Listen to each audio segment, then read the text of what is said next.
우리 모두는 하나님 나라의 백성입니다. 그래서 이 땅에서 하나님의 나라를 누리고 그리고 종국에는 완성될 그 하나님의 나라에 들어가게 될 것입니다. 그렇다면 우리가 하나님 나라의 백성이라면 그 하나님 나라의 본질은 과연 무엇일까요? 이 땅에서 우리가 누려야 할 하나님 나라의 본질, 그리고 우리가 추구해야 할 하나님 나라의 본질은 과연 무엇일까요? 능력일까요? 아니면 평안일까요? 아니면 우리가 원하는 풍성함일까요? 오늘 본문은 아브라함이 그 아들 이삭의 아내를 구해주는 그런 내용입니다. 아브라함이 아들 이삭의 아내의 그 조건, 기준을 제시하고 있어요. 아브라함이 내건 그 아내의 기준, 이것이 저는 하나님 나라의 본질이라고 생각합니다. 함께 오늘 말씀을 통해서 그 하나님 나라의 본질이 무엇인지 함께 살펴보며 은혜를 나누기를 원합니다. 1절부터 4절 말씀 다시 한번 읽도록 하겠습니다. 1절부터 4절 말씀입니다. 시작. 아브라함이 나이가 많아 늙었고 여호와께서 그에게 범사의 복을 주셨더라. 아브라함이 자기 집 모든 소유를 맡은 늙은 종에게 이르되 청하건대 내 허벅지 밑에 내 손을 넣으라. 내가 너에게 하늘의 하나님 땅의 하나님이신 여호와를 가리켜 맹세하게 하노니 너는 내가 거주하는 이 지방 가나안 족속의 딸 중에서 내 아들을 위하여 아내를 택하지 말고 내 고향 내 족속에게로 가서 내 아들 이삭을 위하여 아내를 택하라. 아멘. 아브라함이 아내 사라를 장사 지낸 후 얼마 지나지 않은 때예요. 이제는 자신의 아들 이삭을 위하여 아내를 구해주려고 합니다. 그 당시 이삭의 나이가 대략 40이었으니까 늦은 감이 있었어요. 그래서 아브라함은 자기 집의 모든 것을 맡길 정도로 그렇게 신뢰하는 종 엘리에셀에게 이삭의 아내를 구해오도록 이렇게 명령하고 있는 거예요. 아브라함은 종에게 자신의 고향에 가서 이삭의 아내를 구해오라고 이렇게 명령하고 또 맹세를 하도록 하고 있습니다. 그런데 아들 이삭 아내의 조건이 있어요. 첫째는 가나안 족속의 딸이어서는 안 된다라는 거예요. 절대 가나안 족속의 딸이어서는 안 된다라는 것입니다. 그리고 두 번째, 반드시 아브라함과 같은 족속의 딸이어야 한다는 것입니다. 아브라함은 이 조건들을 만족시키기 위해서 그래서 자신의 종을 자신의 고향 하란으로 보낼 뿐만 아니라 그 종에게 자신의 허벅지 밑에 손을 놓고 하나님께 맹세까지 하게 하도록 하는 것입니다. 허벅지는 남자의 생식기를 완곡하게 돌려서 표현한 말이에요. 자녀가 여기 생식기에서 나온다라는 그런 상징적인 의미가 있는 거예요. 따라서 이삭의 아내를 구하는 일은 아브라함의 자손과 대를 잇는 일, 그것은 하나님께 맹세해야 할 만큼 중요한 일이라는 것입니다. 따라서 아브라함의 종은 이 일에 충성을 다해야 하는 거예요. 그러자 그 종이 다시 아브라함에게 물어봐요. 만약에 다 좋은데 만약 그 여자가 저를 따라오지 않으면 어떻게 할까요? 제가 아들 이삭을 주인님의 고향으로 데리고 가야 할까요? 이렇게 물어보는 거예요. 그러자 아브라함은 그렇게는 하지 말라라고 이렇게 말을 합니다. 7절, 8절 한번 읽어보도록 하겠습니다. 7절, 8절입니다. 시작.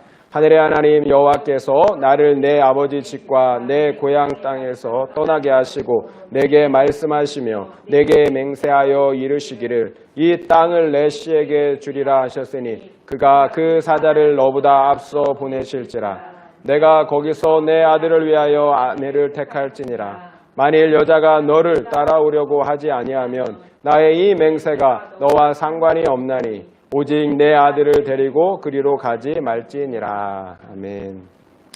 아브라함에게는 확고한 믿음이 있었어요. 나를 부르신 하나님께서 이 땅을 내 씨에게 주실 것이다 라고 말씀하시고 맹세하셨다라는 거예요. 따라서 하나님께서 그의 사자를 너보다 앞서 보내실 거야. 그래서 반드시 이삭의 아내를 구하게 해 주실 것이라고 이렇게 얘기를 해요. 그러니까 걱정하지 말고 너는 가서 이삭의 아내를 택하여 오라고 말하고 있습니다. 그렇지만 그럼에도 만약 여자가 오지 않는다고 하면 이 맹세는 너와 상관이 없다. 그러나 아들을 그리로 데려가서는 안 된다라고, 너는 그냥 돌아오라고 이렇게 부탁을 하고 있습니다. 그렇다면 아브라함이 이삭의 아내를 얻기 위해 보여준 이와 같은 행동들은 구속사의 관점에서 어떤 의미가 있을까요? 하나님께서 아브라함에게 약속하신 복에는 두 가지 핵심적인 내용이 있어요. 첫째는 땅이고요. 두 번째는 그 씨예요. 7절에서 아브라함이 고백했듯이 이 땅을 내 씨에게 주시겠다라고 하셨다라는 거예요. 이 땅을 내 씨에게 주겠다. 땅과 씨, 이 두 가지는 하나님 나라의 핵심 요소예요. 우리가 잘 아는 대로 나라를 구성하는 세 가지 요소가 있어요. 영토, 국민, 주권이에요. 이 중 하나라도 없다면 국가라고 할 수가 없어요. 크고 작든 상관이 없어요. 영토, 국민, 주권, 이 세 가지 조건이 충족되어야 나라라는 거예요. 땅이 없다면 나라가 될 수가 없죠. 또 땅이 아무리 커도 국민이 없다면 그것도 나라가 될 수가 없는 거예요. 또한 주권이 없어도 나라가 될 수가 없어요. 우리나라가 일제 강점기 때 영토도 있고 국민도 있었어요. 하지만 주권이 없었잖아요. 이처럼 땅이 있고 백성이 있어도 주권이 없다면 나라가 아닌 거예요. 식민 통치를 받는 식민지에 불과하다는 거예요. 하나님의 나라도 마찬가지인 거예요. 땅, 국민, 주권이 다 있어야 한다는 것입니다. 그러니까 아브라함에게 약속하신 땅은 영토고 씨는 국민이에요. 그럼 주권은요? 하나님께서 친히 주권이 되어 주신다는 거예요. 하나님께서 아브라함을 부르신 복과 그 목적은 바로 이처럼 땅, 국민, 주권을 가진 하나님의 나라를 세우시겠다라는 거예요. 그런데 이해되지 않는 게 있어요. 왜 하나님께서 굳이 하나님의 나라를 다시 세우실 필요가 있으셨냐라는 거예요. 하나님은 이미 온 우주 만물의 주인이시잖아요. 누가복음 4장 5절부터 6절까지를 한번 읽어보도록 하겠습니다. 그 이유가 무엇인지. 누가복음 4장 5절부터 6절인데요. 제가 읽어드릴게요. 마귀가 또 예수를 이끌고 올라가서 순식간에 천하 만국을 보이며 이르되 이 모든 권위와 그 영광을 내가 내게 주리라. 이것은 내게 넘겨준 것이므로 내가 원하는 자에게 주노라. 이것이 마귀 사탄이 예수님께 시험 받으시는 예수님께 하는 말이에요. 사탄이 천하 만국을 넘겨받았대요. 그러니까 이 세상이 자기 것이라는 거예요. 그래서 나는 내가 원하는 자에게 그것을 줄 수 있다라고 이렇게 얘기를 하고 있어요. 맞아요. 사탄은 공중권세 잡은 자, 이 세상의 임금이 된 거예요. 그럼 언제 사탄은 이 세상의 통치권을 넘겨받았을까요? 바로 아담의 범죄 직후에 이 세상의 통치권을 넘겨받은 거예요. 최초 하나님께서는 자신의 형상대로 지음받은 인간에게 온 세상을 다스리게 하셨어요. 그러나 인간이 하나님을 대적하는 죄를 범했을 때 그 나라의 주권은 사탄에게 넘어가고 말았다라는 것입니다. 앞서 말씀드렸듯이 우리나라가 일제 강점기 때 주권을 상실했듯이 모든 인류는 사탄의 식민 지배에 놓이게 되었다라는 것입니다. 힘이 없어서가 아니에요. 오직 죄 때문이에요. 죄의 결과 죽음의 저주 아래, 사탄의 통치 아래 놓이게 되었다라는 것입니다. 그러나 하나님은 아브라함을 부르시는 그 사건을 통해서 대반전을 시작하신 거예요. 하나님께서 아브라함을 부르시고 이 땅을 내 자손에게 주시겠다는 그 약속은 우리를 죄에서 구원하실 뿐만 아니라 궁극적으로 하나님의 나라를 다시 회복하시겠다는 하나님의 대반격의 사건이라는 거예요. 마치 6.25 한국 전쟁 때 그 전쟁의 승패를 완전히 뒤집어 놓는 사건이 있었어요. 인천 상륙작전. 바로 인천 상륙작전과 같은 것이 아브라함을 부르시는 사건인 거예요. 사탄에 대한 하나님의 대반격이 시작된 거예요. 인간의 실패를 하나님께서 다시 회복하시겠다라는 거예요. 구원받은 우리는 이와 같은 하나님의 나라의 관점을 반드시 가지고 있어야 돼요. 곧 이 세상 나라는 하나님의 나라로 다시 회복되어야 한다는 거예요. 이런 하나님의 나라의 관점이 없으면 우리는 성경을 자꾸 나 중심적으로 이용하려고만 한다는 거예요. 성경을 이 땅에서 잘 먹고 잘 살기 위한 그런 기복적인 목적으로만 사용한다라는 거예요. 그러면 우리는 어떻게 되는 거예요? 또다시 사탄에게 속게 된다라는 거예요. 실제로 아브라함은 하나님께서 약속하신 그 나라, 그 하나님의 나라에 대한 확고한 믿음과 열정이 있었어요. 우리가 그 사실들을 보았잖아요. 지난 23장에서 아브라함은 열정적으로 그 땅을 샀어요. 아무 이유가 없어요. 그 땅을 살 이유가 하나님 나라에 대한 믿음과 열정이 있었던 거예요. 그 나라의 영토를 준비하였던 거예요. 그렇다면 오늘 본문의 이야기는 뭘까요? 아들 이삭의 아내를 구하는 행위를 통해서 그 나라의 백성을 준비하는 모습을 보여주고 있는 거예요. 그 믿음, 그 열정을 보여주고 있다는 거예요. 하나님의 나라의 땅, 그리고 그 땅에서 살아야 할 하나님의 나라의 백성을 지금 준비하고 있다는 거예요. 넷이 자손은 예수 그리스도를 의미해요. 하지만 동시에 그리스도를 통하여 죄사함을 받고 하나님의 나라의 백성이 될 사람들을 의미하기도 한다는 거예요. 그래요. 아브라함은 하나님 나라의 두 가지 핵심인 그 땅과 백성을 준비하는 인생을 산 거예요. 이것이 믿음의 사람들, 곧 이 땅의 나그네들이 추구해야 할 삶이라는 거예요. 하나님의 나라, 그 땅을 소유하고요. 그리고 하나님의 나라의 백성을 준비하는 삶을 사는 거예요. 그렇다면 예수 그리스도를 통해서 천국의 백성들로 준비되어야 할 사람들은 과연 어떠해야 할까요? 천국의 백성들, 그들은 과연 어떠해야 할까요? 무엇보다 그 아내는 가나안 땅의 딸이어서는 안 된다는 거예요. 오직 아브라함과 같은 족속의 딸이어야 한다라고 오늘 본문은 이야기하고 있어요. 여기에서 핵심은 하나님의 나라의 백성은 세상 나라와 섞이면 안 된다는 거예요. 타락한 세상과 구별되어야 한다는 거예요. 아브라함에게 약속하신 가나안 땅은 천국을 의미해요. 그러나 그 땅에 살고 있는 가나안 족속들은 하나님을 반역한 세상 나라들을 의미한다라는 거예요. 완전히 다르죠. 가나안 땅은 천국이지만 그 땅에 살고 있는 타락한 가나안 족속은 하나님을 반역한 세상 나라를 의미한다라는 거예요. 참고로 하나님께서 그 죄로 말미암아 불과 유황으로 심판하셨던 소돔과 고모라가 가나안 족속의 일부였어요. 그만큼 하나님 보시기에 가나안 족속은 타락한 민족이었던 거예요. 실제로 성경 기록을 보면 그들은 동성애, 수간 등 성적으로 극도로 타락했을 뿐만 아니라 수만 가지 우상들을 섬기고 심지어는 자녀를 우상에게 제물로 바치기까지 했다고 그렇게 기록되어 있다는 거예요. 앞서 하나님은 아브라함에게 가나안 족속의 죄악이 가득 찰 때에 곧 400년 후에야 가나안 족속을 심판하시고 그리고 그 후에 너희 자손들을 그 가나안 땅에 들여보내겠다고 그 땅을 너희 후손들에게 자손들에게 주시겠다라고 말씀하셨어요. 그러니까 하나님께서 아브라함의 후손들에게 그 땅을 주시는 것은 가나안 족속에 대한 심판의 목적도 함께 내포되어 있다는 거예요. 하나님 나라를 세우기 위해서는 먼저 타락한 세상 나라가 심판받고 멸망당해야 한다는 거예요. 하나님 나라와 세상 나라가 함께 공존할 수 없다라는 거예요. 결국 하나님의 나라는 세상 나라와 섞여서 살 수는 없다라는 거예요. 하나님 나라는 세상 나라와 섞일 수가 없다. 성경은 이것을 거룩이라고 이야기해요. 거룩. 하나님의 나라는 세상 나라와 섞일 수 없다. 거룩입니다. 거룩. 카도시, 원어로는 카도시인데요. 이 카도시의 문자적인 의미는 분리, 구별이라는 의미가 있어요. 그러니까 거룩은 분리하는 거예요. 세상과 분리하는 거예요. 그리고 분리되어서 구별되어져서 하나님께 속하는 거예요. 분리, 세상으로부터 분리, 하나님께 구별. 거룩은 세상과 분리되어 하나님의 것으로 구별되는 거예요. 거룩은 소속의 문제라는 거예요.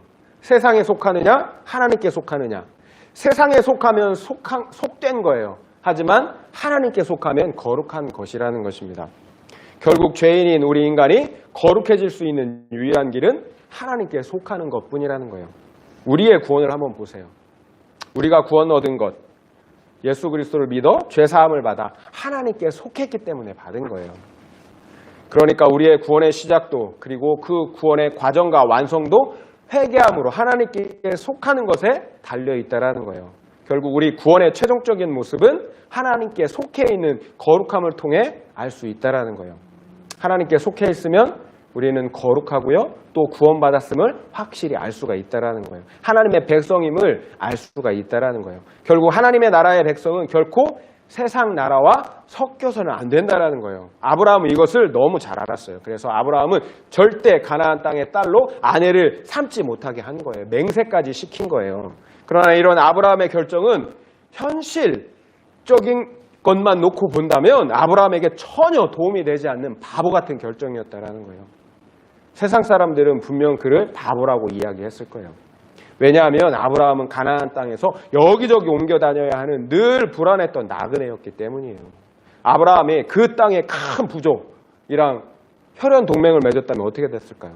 안정적인 기반을 갖게 되었을 거예요. 그러면 후일에 이삭과 그 후손들이 약속의 땅을 쉽게 얻을 수 있었을 거예요.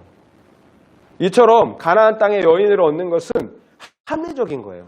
굉장히 합리적인 생각이었다는 거예요. 나도 좋고 자식도 좋고 그리고 하나님의 언약을 이루어 드릴 수 있는 아주 좋은 결정이었다는 거예요. 일석삼조였던 거예요. 그러나 바보 같은 아브라함은 그러지 않았어요.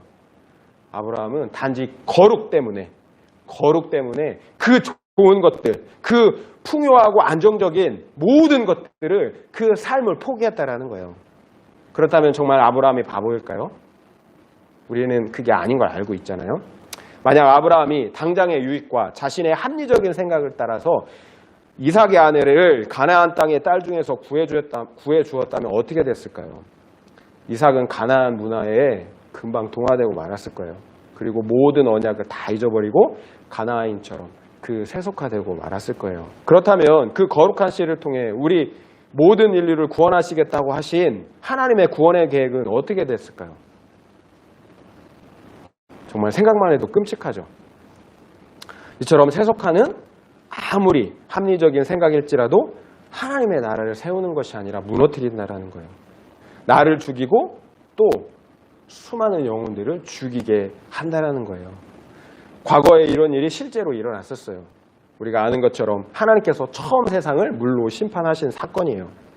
하나님의 마지막 보류였던 그 하나님의 아들들이 어떻게 했어요? 사람의 딸들과 자기들이 좋은 대로 사람의 딸들과 혼인했을 때 그렇게 세속화되었을 때 하나님은 정말 마지막 희망이었던 하나님의 아들들이 세속화되었을 때 온 세상, 처음 세상을 물로 심판하고 말았다라는 거예요.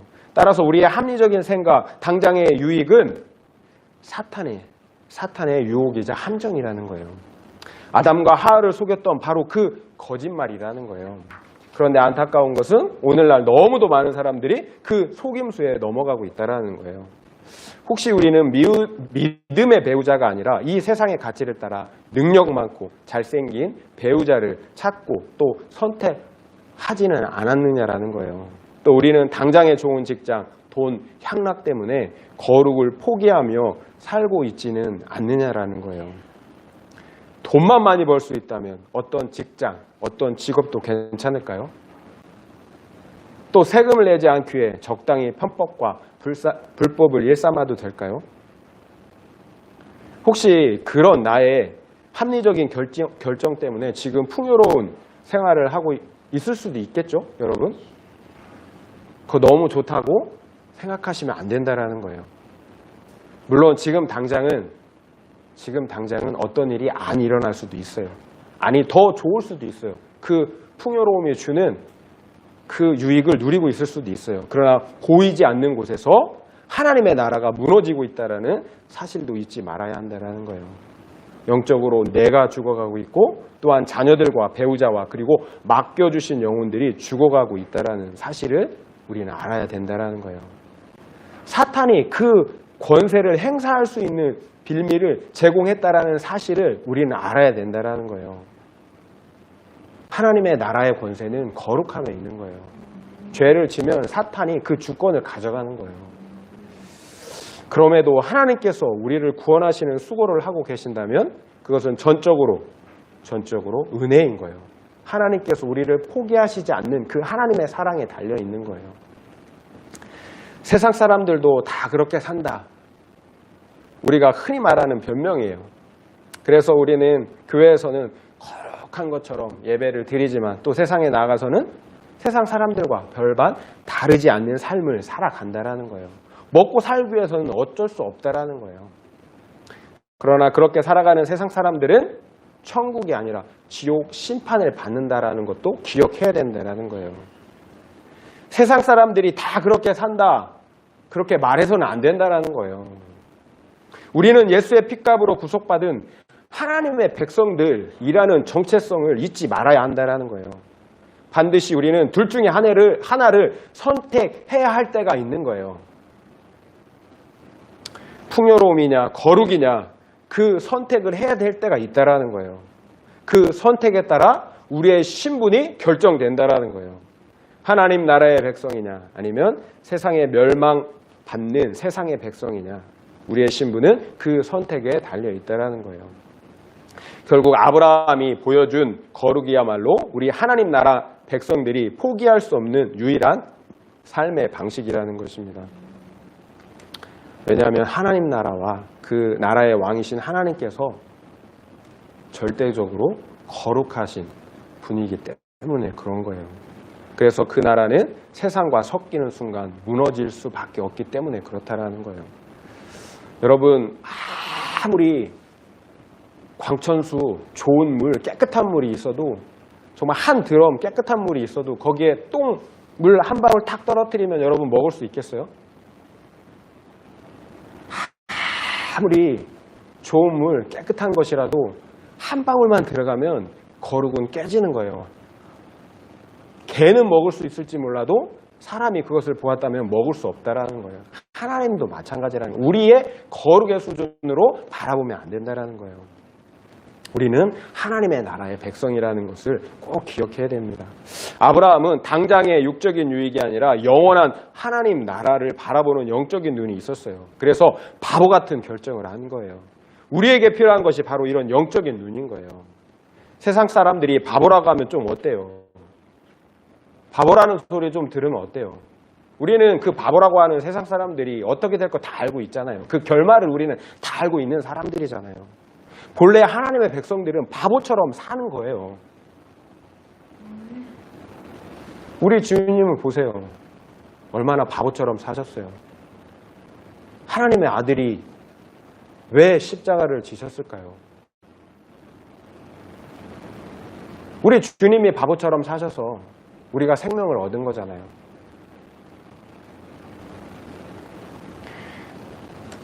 바보처럼 사신 주님이 또 뭐라고 하세요?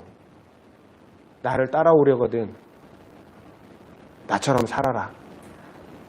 자기를 부인하고 자기 십자가를 지고 나를 따라와라. 이렇게 말씀하고 계시잖아요. 그렇게 예수님을 따랐던 사람들, 바보같이 행동했던 사람들 때문에 지금 오늘날 우리의 교회가 있고 우리가 지금 여기 있는 거예요.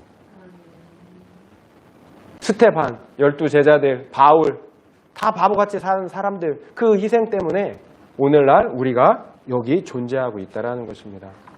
우리는 가나안 족속을 두 가지 관점으로 생각할 수 있어야 돼요.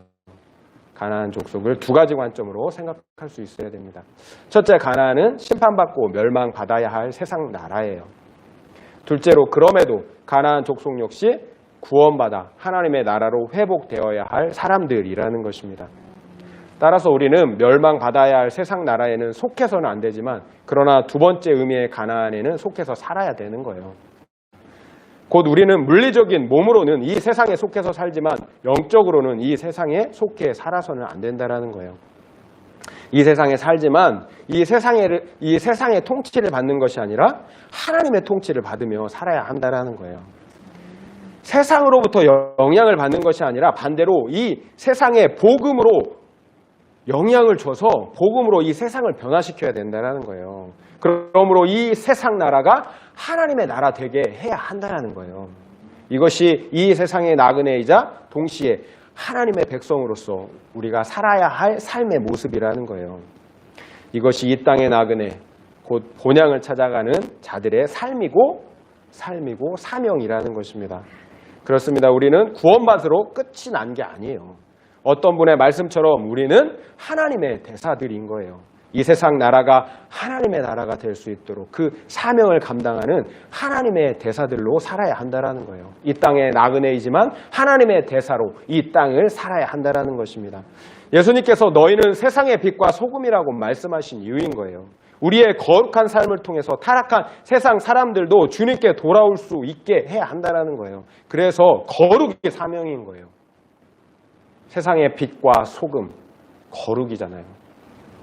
거룩이 사명인 거예요. 그러나 그 백성이 그 사명을 감당하지 못하면, 그 사명을 이루지 못하면 어떻게 될까요? 예수님이 만약 이렇게 말씀하셨죠. 만약 너희가 그 소금의 짠맛을 잃으면 다만 밖에 버려져 밟힐 뿐이라고 말씀하셨어요. 소금의 정체성은, 목적은 짠맛을 내는 거예요. 부패를 방지하는 거예요. 그런데 그 맛을 잃으면 뭐에 쓰겠어요? 그냥 밖에 버려지고 마는 거예요. 결국 세상을 비추고 변화시켜야 할 하나님의 백성들이 그 거룩을 잃어버리면 자신도 버림을 받고 세상도 함께 멸망하게 된다는 거예요. 거룩이 이렇게 중요한 거예요. 거룩이. 내가 살고 또한 사명을 이루는 길이라는 거예요. 유일한 길이라는 거예요. 그것도. 그래서 결국 거룩이 구원이고 능력이고 사명이라는 거예요. 성경에서 말씀하시듯 우리가 정신을 차리고 깨어 있어야 하는 이유인 거예요. 영적으로 잡혀먹던지 아니면 우리가 잡아먹던지 둘 중에 하나가 된다라는 거예요. 힘이 세면 세상을 잡아먹는 거예요. 그렇지만 우리가 거룩의 힘이 약해지면 세상으로부터 잡혀먹히게 된다라는 거예요. 그 중간은 없다라는 거예요. 과거 어떤 목사님의 설교 시간에 들었던 실화예요. 어떤 전도사님께서 율랑녀들을 굉장히 긍휼히 여겨셨나 봐요. 그래서 율랑녀들을 전도하기 위해서 기지촌으로 들어가셨대요. 정말 마음은 좋잖아요. 좋은 생각이잖아요. 아무도 가까이 하지 않는 사람을 사랑으로 정말 불쌍히 여겨서 복음을 전하기 위해서 들어가는 거예요. 그런데 문제는 그 전도사님이 그 속에서 나오지 못하게 되었다라는 거예요. 그들 중 한 명과 살림을 차리게 되고 그곳에서 계속해서 생활하게 되었대요. 그래서 목회자가 되기 위한 신학과 정도 중도에 포기하고 말았다라는 거예요. 이야기는 우리의 거룩을 지키는 것이 얼마나 중요한지, 우리가 말하는 사명보다 거룩을 지키는 것이 더 중요하다는 것을 보여준다는 거예요. 제가 지난주에 노회에서 실시하는 교육에 참석했었습니다. 그 교육에서 한 목사님의 설교가 인상 깊었는데요. 그 목사님은 왜 교회가 세상에서 지탄의 대상이 되고 있는가, 또 왜 사람들이 교회를 떠나가고 있는가, 이런 질문을 던지셨어요. 그리고 그 이후로 교회의 세속화를 말씀하셨어요. 교회가 세상으로부터 욕을 먹는 이유는 교회가 세상을 변화시키는 거룩의 능력을 잃어버렸기 때문이라는 거예요. 세상을 변화시켜야 할 교회가 도리어 세상처럼 변해버렸기 때문이라는 거예요. 목사님은 지난 20여 년 동안 오늘날 교인들이 가지고 있는 그 신앙관들을 볼 수 있었다라고 말씀하고 있더라고요. 그것은 바로 이 세상에서의 성공을 그 사람의 신앙으로 착각한다라는 거예요. 이 세상에서의 성공을 신앙으로 착각한다라는 거예요. 그러니까 오늘날 대다수의 성도들이 좋은 학벌, 자녀, 배우자, 직장, 집, 명예와 같은 세상에서의 성공을 좋은 신앙에 대한 축복으로 생각하고 있다는 거예요. 이것이 교회의 세속화라는 거예요. 이것이 교회에 침입한 대표적인 가나안적 문화라는 거예요. 이런 생각은 천국의 복과 세속의 복을 함께 누릴 수 있다는 교묘한 거짓말이라는 거예요. 이것은 사탄이 교회에 뿌려놓은 독이에요. 가라지예요. 만약 이런 잘못된 복음을 가지고 있다면 어떤 누구도 성경이 말하고 있는 그 구원, 회개를 통한 그 거룩을 이루는 구원을 이룰 수가 없다라는 거예요. 그래서 거짓말이라는 거예요. 오늘날 성도가 타락하고 교회가 타락한 이유인 거예요. 결코 두 주인을 섬길 수 없다라고 주님은 분명하게 말씀하셨어요. 교회의 타락, 그리고 그로 인해 교회가 세상의 지탄을 받는 이유는 교회가 그 거룩의 능력을 잃어버렸기 때문이라는 거예요. 교회의 능력은 오직 거룩에 있습니다. 우리 교회 역사상 가장 타락했던, 암울했던 시대가 중세 시대예요. 중세 카톨릭 시대. 13세기에 그 아퀴나스라는 그런 대학자가 있었어요. 그리고 그 당시 교황이었던 인노센트 4세가 함께 라테란이라는 그 성당에서 함께 대화를 나누고 있었어요. 그런데 마침 그때에 전 세계에 있는 교회에서 헌금이 몰려 들어왔어요. 음과 금이 마차를 타고 막 들어왔어요. 그때 인노센트 교황이 이렇게 얘기했어요. 정말 자랑하듯이 보시오 선생, 우리 베드로 사도는 은과 금이 없다고 했는데 지금 우리 교회는 은과 금이 넘쳐나고 있어. 그러자 아퀴나스가 이렇게 탄식하며 얘기했다고 해요. 그렇습니다. 우리 교회가 은과 금은 넘쳐나지만 나사렛 예수의 이름으로 명하노니 일어나라 라는 예수 그리스도의 능력은 사라졌다라는 거예요. 은과 금은 많아졌는데 예수의 능력, 거룩의 능력은 사라졌다라는 거예요. 그러면 더 이상 교회가 아닌 거죠.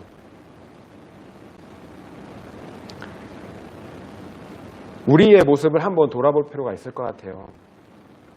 지금 우리 은과 금이 많아졌습니까? 풍요로워졌나요? 원하는 것들을 다 이루어졌나요? 그런데 여러분 안에 나사렛 예수 그리스도의 능력이 있습니까? 거룩의 능력이 있습니까? 세상 사람들이 인정하는 교회로서 하나님의 자녀로서 그 거룩의 능력이 있습니까? 정말 우리 안에 그 거룩의 능력이 없다면 탄식해야 돼요. 애통해야 되는 거예요. 예수님은 우리에게 그 능력을 주시기 위해서 골고다 십자가를 지셨어요. 우리에게 은과 금을 주시기 위한 것이 아니라는 거예요.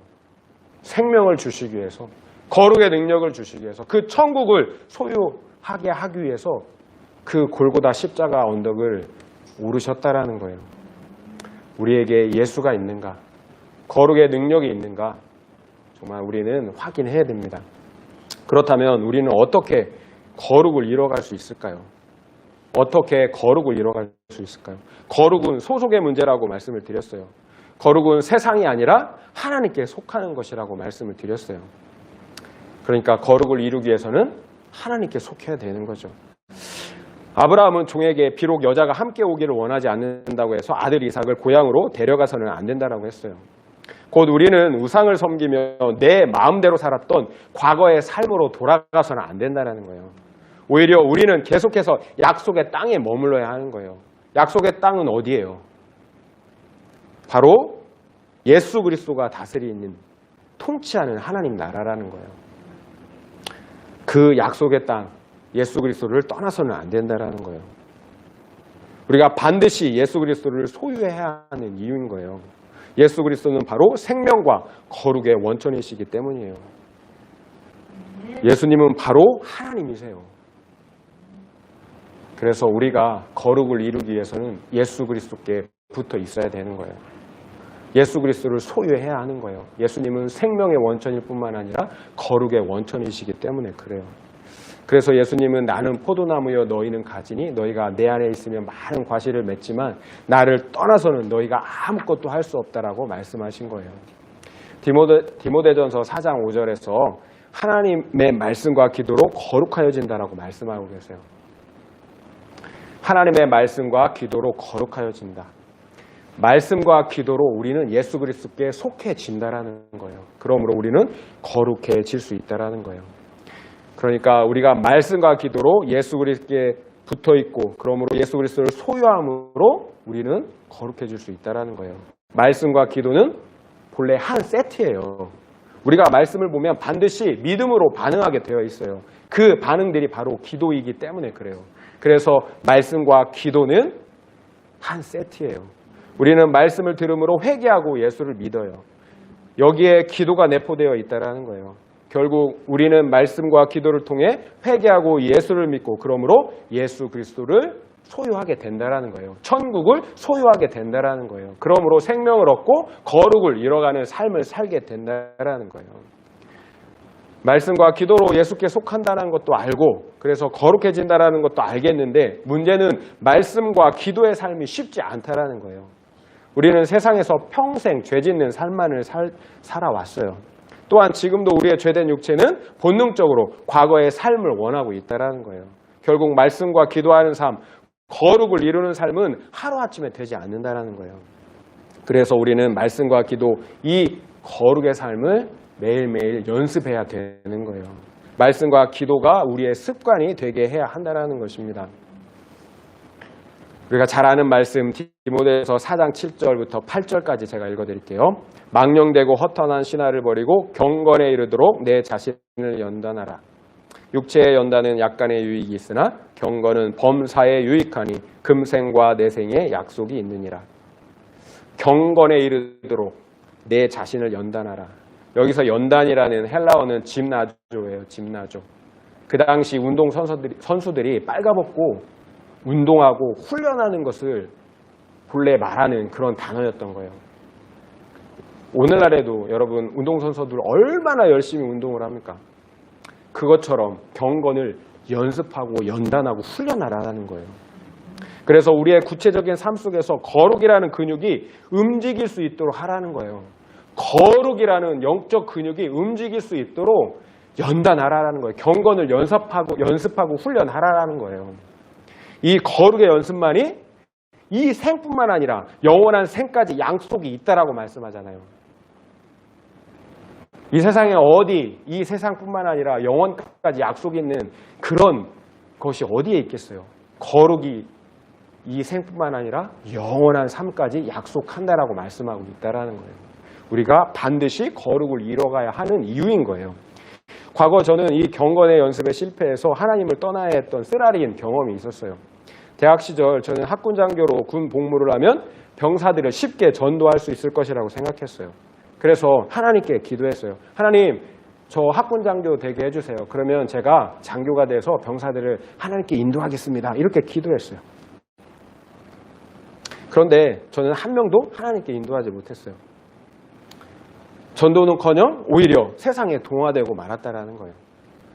그 당시 저는 좋은 환경과 조건이 중요하지 않다라는 것을 몸소 깨달았어요. 좋은 환경과 조건이 복이 아님을 알게 되었다라는 거예요. 좋은 환경과 조건이 오니까 경건의 연습을 게을리하게 되더라는 거예요. 좋은 것들을 누리려고. 하나님께서 모든 환경과 조건을 준비시켜 주실지라도 내가 경건하지 못하면, 내가 준비되지 못하면 말짱 꽝 도루묵이라는 거예요. 오히려 좋은 환경과 조건은 내가 타락하는 좋은 조건이 될 뿐이라는 거예요. 그 당시 하나님께서 저에게 주신 돈과 자유를 가지고 저는 그것을 선한 데 활용한 것이 아니라 오히려 술과 음란이라는 죄를 짓는 데 사용했을 뿐이에요. 이처럼 사역보다 중요한 것, 그리고 먹고 사는 것보다 중요한 것은 거룩을 연습함으로 나를 지키는 거예요. 사역보다 중요한 것, 먹고 사는 것보다 중요한 것, 거룩이에요. 하나님의 나라에서는 거룩만이 능력이기 때문이에요. 말씀을 마무리하겠습니다. 오늘 본문에서 아브라함은 아들 이삭의 아내를 얻어주기 위해 그 종 엘리에셀에게 명령하고 맹세하게 했습니다. 이런 아브라함의 행위는 하나님께서 약속하신 그 하나님의 나라의 백성을 준비하기 위한 것이었어요. 그 나라 백성의 조건은 우리가 이미 살펴본 대로 첫째도 거룩, 둘째도 거룩, 셋째도 거룩이었어요. 왜냐하면 하나님 나라와 그 나라의 왕이신 하나님이 거룩하시기 때문입니다. 따라서 그 나라의 백성 역시 거룩해야 하는 거예요. 거룩하지 않으면 그 나라에 합당하지 않습니다. 그리고 그 하나님의 나라는 무너지게 되어 있습니다. 그러니까 하나님 나라의 본질은 거룩인 거예요. 그렇다면 어떻게 세속에 물들지 않고 거룩할 수 있을까요? 거룩은 소속의 문제라고 계속해서 말씀을 드렸습니다. 약속의 땅을 떠나지 않는 거예요. 언제든지 천국이신 예수 그리스도께 속해 있는 것입니다. 예수 그리스도를 항상 소유하는 것, 이것이 우리가 거룩할 수 있는 유일한 방법입니다. 우리는 그 땅과 그 씨에 대한 아브라함의 태도를 통해서 본향을 찾아가는 이 땅의 나그네가 추구해야 하는 삶이 어떤 것인지를 배우게 되었습니다. 먼저 나그네는 그 땅, 곧 하나님의 나라를 소유해야 합니다. 그리고 그 하나님의 나라의 백성을 낳고 세워가는 사명을 감당해야 합니다. 천국을 소유하고 하나님의 백성을 준비하는 삶이 이 땅 나그네가 살아야 할 삶이라는 것입니다. 그렇습니다. 이 땅의 우리 나그네들은 하나님의 나라의 대사들입니다. 이 세상의 사람들 역시 회개하고 예수를 믿어 하나님의 나라의 백성이 되게 될 수 있도록 사명을 감당해야 하는 것입니다. 그리고 그 사명을 감당할 수 있는 유일한 길은 거룩이었습니다. 거룩이 사명을 감당하는 길이라는 것입니다. 여기서 중요한 것은 하나님의 나라를 소유하는 것도, 그리고 그 사명을 감당하는 것도 본질적으로 생명과 거룩의 근원이신 예수 그리스도를 소유하는 데 달려있다는 것입니다. 그래서 우리 주 예수 그리스도가 전부입니다. 예수 그리스도가 전부입니다. 고린도후서 13장 5절은 이렇게 말씀하세요. 너희가 믿음 안에 있는지 시험하라고 말씀하세요. 내 자신이 믿음 안에 있는지 시험하고 확증하라고 말씀하고 계세요. 예수 그리스도가 내 안에 있는 것을 스스로 알지 못하면 버림받은 자라고 말씀하고 계신다는 거예요. 믿음 안에 있는지 시험하고 확증해야 하는 거예요. 예수 그리스도가 내 안에 있는 것, 이것을 내 스스로 알아야 된다는 거예요. 예수 그리스도가 전부이기 때문에 그렇다라는 거예요. 믿음의 전부이고 하나님의 나라의 전부인 거예요. 말씀과 기도로 예수 그리스도를 소유하시길 바랍니다. 그러므로 생명, 천국을 얻고 또한 사명을 감당하는 우리 모두가 되길 예수의 이름으로 축원드립니다. 아멘.